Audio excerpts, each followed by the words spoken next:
Mais ou menos lá no meio do tratamento oncológico, a gente é informado que pode ter uma fase lá adiante, que é a hormonioterapia. E na maioria das vezes a gente entra nessa fase do tratamento do mesmo jeito que entrou nas outras, sem ter muita informação, sem saber quais são esses efeitos que eu vou sentir, qual é a melhor indicação para o meu caso, por que que a outra paciente não usou tamoxifeno e eu estou usando, por que que eu estou fazendo um duplo bloqueio, muitas vezes com tamoxifeno, Zoladex, entre outros. Todas essas informações são muito importantes para a gente entender o que a gente vai passar e assim se preparar para cada fase. Foi nesse sentido que nesse vídeo de hoje eu convidei o Dr. José Márcio Figueiredo, que é oncologista clínico, para nos esclarecer alguns pontos sobre a hormonioterapia. Então, se você vai passar por essa fase no seu tratamento, vem comigo para esse vídeo de hoje que tem muita informação bacana.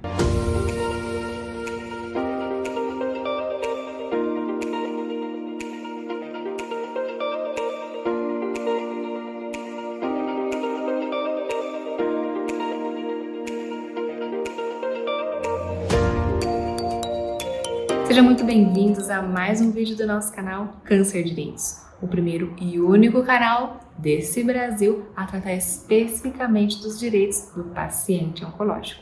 Eu sou Natália Scalabrini, mas nesse vídeo de hoje eu não estou sozinha. Estou aqui muito bem acompanhada pelo Dr. José Márcio Figueiredo, que é oncologista clínico e também diretor do Instituto de Câncer do Brasil. Ele vai nos esclarecer alguns pontos específicos sobre a hormonioterapia. Seja muito bem-vindo aqui à nossa casa, doutor. E eu já quero iniciar fazendo uma pergunta para o senhor. Doutor, o que é a hormonioterapia? Quanto tempo esse tratamento permanece no nosso corpo? Obrigado pela pergunta. Hormonioterapia, na verdade, é erroneamente chamado de hormonioterapia, né? São bloqueios hormonais. Você geralmente dá um inibidor que bloqueia algum hormônio específico. Por exemplo, no caso de mulheres, os inibidores de aromatase, né, que também são conhecidos como alguns subtipos anastrozol, hexamestano, letrozol, eles inibem uma enzima, né, que converte o colesterol em estradiol, que é o hormônio feminino, por exemplo. Então, eles são usados em mulheres após menopausa, que apesar de não produzirem mais estrogênio e progesterona no seu ovário, elas produzem pelo tecido gorduroso, pelo tecido de gordura subcutânea, através dessa enzima aromatase. Então, ele bloqueia essa enzima, né? Acaba se chamando de hormônio, mas ele não é um hormônio, né?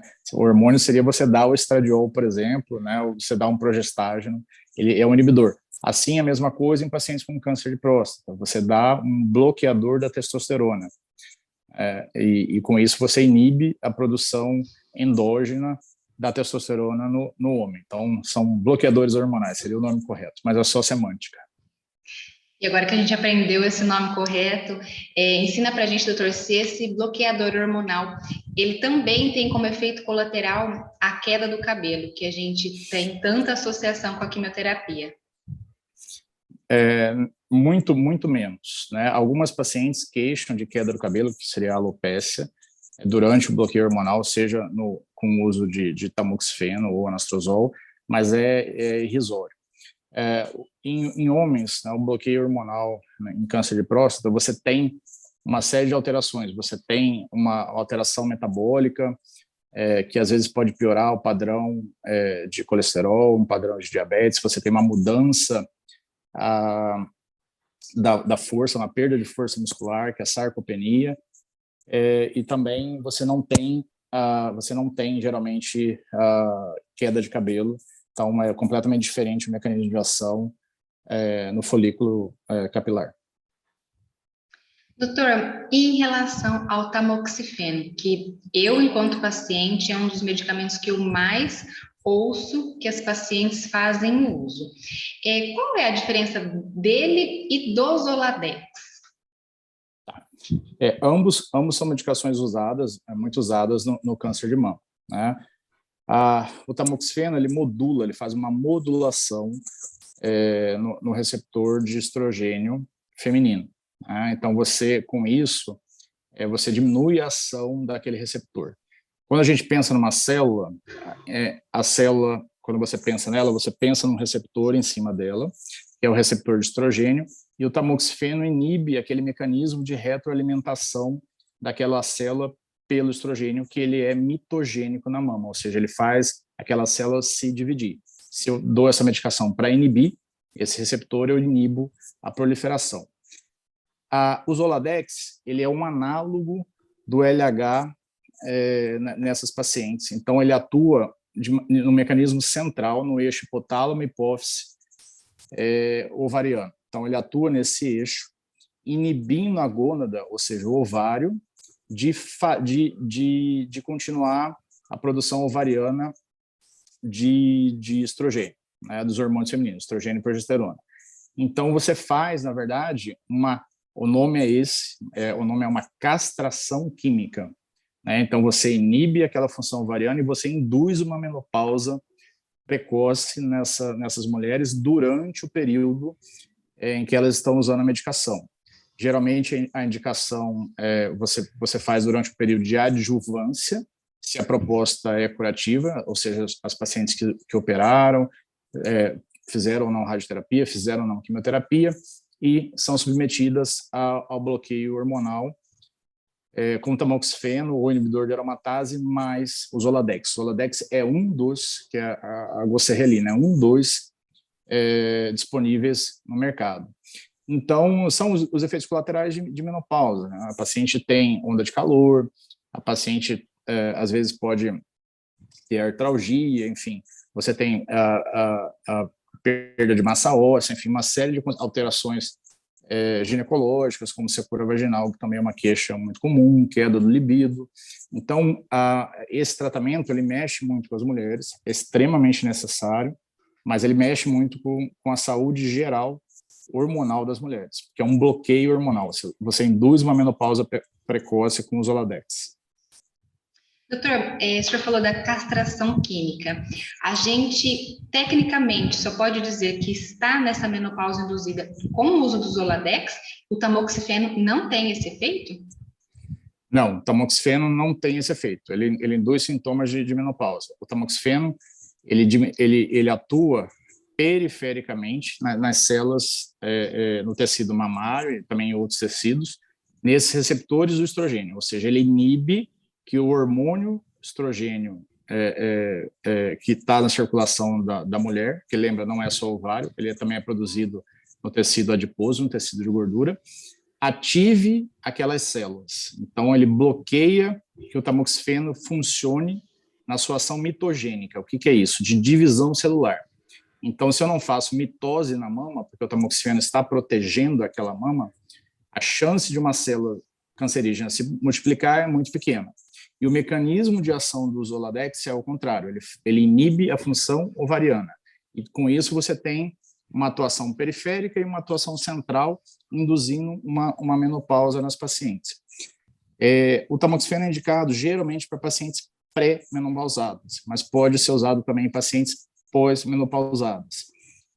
O risco é que aumenta um pouquinho a chance de trombose venosa em pacientes suscetíveis, e também no endométrio, o tamoxifeno tem uma ação contrária. Ele causa proliferação do tecido endometrial e muito raramente pode induzir câncer de endométrio em pacientes na pós-menopausa, ou seja, senhoras idosas. Então, por mais que ele esteja liberado para senhoras, né, para pacientes em pós-menopausa, geralmente a gente usa por menos tempo, 2 ou 3 anos, e depois troca para o inibidor de aromatase, e por isso que a gente acompanha a ultrassom transvaginal, dentre outras coisas que são necessárias. De modo bem singelo mesmo. O tamoxifeno, a gente pode, para a pessoa que está nos assistindo, entender, vai fazer esse bloqueio, né, na célula, para não ter ligações, e o Zoladex, a gente vai inibir a produção desses hormônios? Perfeito. A produção dos hormônios ovarianos, né? Que são estrogênio e progesterona, no caso feminino. Né? É isso aí. Aqui uma fala do senhor que me chamou a atenção. O Zoladex nos deixa na menopausa induzida. E o tamoxifeno, a princípio, não tem a indicação prioritária para mulheres menopausadas. Usar os dois associados traz algum prejuízo ou algum risco? Ou é indicado? Não, exato, pelo contrário. Na verdade, o que você tem, a indicação não é para todas, né? Lembrando que a gente tem aí o câncer é uma doença extremamente heterogênea. Você tem aí subclassificações histológicas, né? Ou seja, a nível microscópico na lâmina, que o patologista vê. Você tem subclassificações imunohistoquímicas e principalmente subclassificações genéticas.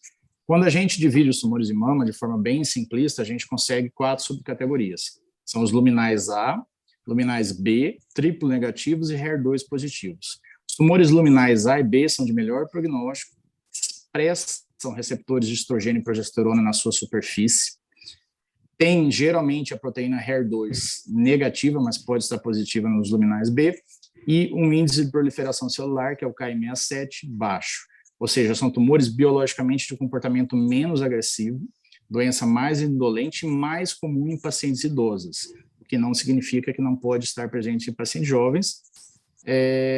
Exatamente. Então, e quando ele está presente, aí sim você tem indicação de usar o bloqueio hormonal. Em pacientes pré-menopausados, geralmente abaixo de 45, 47 anos, nós fazemos o uso dessa medicação porque os trabalhos mostram ganho de sobrevida se a paciente tem um risco maior de recorrência. Então, o oncologista lança a mão disso, porque hoje a gente sabe que cada vez nós estamos usando menos quimioterapia para câncer de mama. A quimioterapia ainda tem o seu papel em pacientes pré-menopausadas, né, em pacientes mais jovens, mas nas senhoras, cada vez menos a gente está usando quimioterapia, porque os dados mostram que nós temos segurança. Então, hoje a gente tem ferramentas genéticas para avaliar o risco de recorrência do tumor, e a gente também usa os riscos tradicionais, que são o tamanho do tumor, se tem comprometimento axilar ou não, se tem o grau de tumor, o grau histológico e esses tipos de receptores que a gente analisa. Quando esses receptores de estrogênio e progesterona são negativos e a proteína HER2 é negativa, nós temos um subtipo que chama triplo negativo. Geralmente ele é mais comum em pacientes jovens, pode estar associado à síndrome do BRCA1, que é aquela síndrome da Angelina Jolie, BRCA1, mais comum no BRCA1, mas pode estar no BRCA2 também. E quando os receptores de estrogênio e progesterona são negativos e o HER2 é positivo, nós temos o quarto subtipo, que é o subtipo HER2. Até recomendo você procurar um filme que tem na internet contando a história do desenvolvimento do conhecimento dessa proteína HER2, que se chama Living Proof, Direito de Viver, se não me engano, que está traduzido para o português. É bem legal, que conta a história do oncologista, do cientista que achou essa proteína na década de 90 e trouxe aí o Herceptin, que é uma medicação bem conhecida dos pacientes com câncer de mama, que é o trastuzumab, como um tratamento, um avanço significativo, com alteração, uma maior chance de cura e sobrevida para essas pacientes. Eu trouxe pontos que realmente eu, enquanto paciente, nunca tinha ouvido falar. Tenho certeza que essa conversa foi muito rica para os pacientes. Doutor, eu agradeço muito a participação do senhor aqui. Eu agradeço o convite. Esclareceu dúvidas de muitos pacientes que estão aqui nos assistindo. Obrigado, eu que agradeço o convite. Se você que está assistindo ainda ficou com alguma dúvida, deixa aqui nos comentários que a gente pode organizar uma nova entrevista com o Dr. José Márcio para estar aqui esclarecendo assuntos que são do seu interesse. Já aproveito, inclusive, para se inscrever no canal para você não perder mais nenhum vídeo como esse. Hoje eu fico por aqui.